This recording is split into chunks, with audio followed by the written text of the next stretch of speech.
মারবো এখানে, লাশ পড়বে শ্মশানে। সালাম মারবো এখানে, লাশ পড়বে শ্মশানে। একদমই সত্যি কথা, অস্বীকার করার কোনো জায়গা নাই।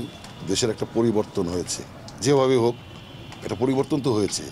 এখানে যারা টাকা লগ্নি করতো সেই লোকজন তো এখন নাই। অনেকে ইন্ডিয়ায় পালিয়ে গেছে, অনেক জায়গায় পালিয়ে গেছে, তারাই তো টাকার লগ্নি করতো, প্রডিউসার ছিল। এখন তো তারা নাই, এই জন্য একটু টানাপোড়েন হচ্ছে।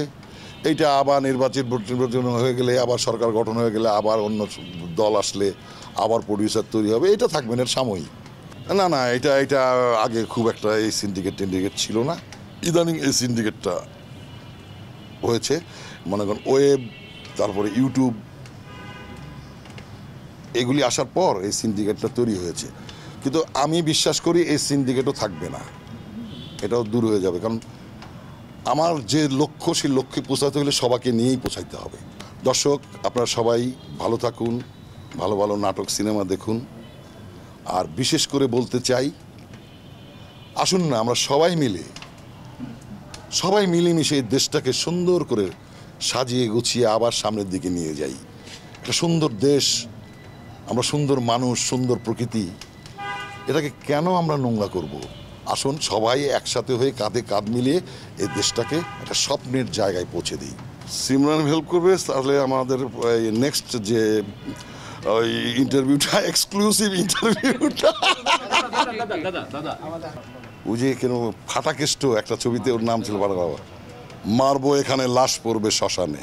আমি মিঠুন চক্রবর্তী, কত বড় ব্যাপার না। আমি তো বর্দা মিঠুন, ছোট্ট একটা অভিনেতা। বর্দা নামটা আমি অনেকবার বলেছি। বর্দা হচ্ছে রাজবাড়িতে,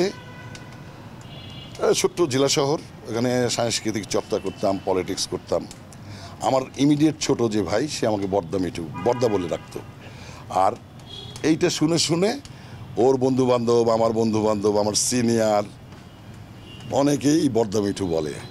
আর আমি প্রথমে তো প্রডিউসার ছিলাম, আমার ম্যাক্সিমাম নাটক আমি রাজবাড়িতে শুটিং করতাম।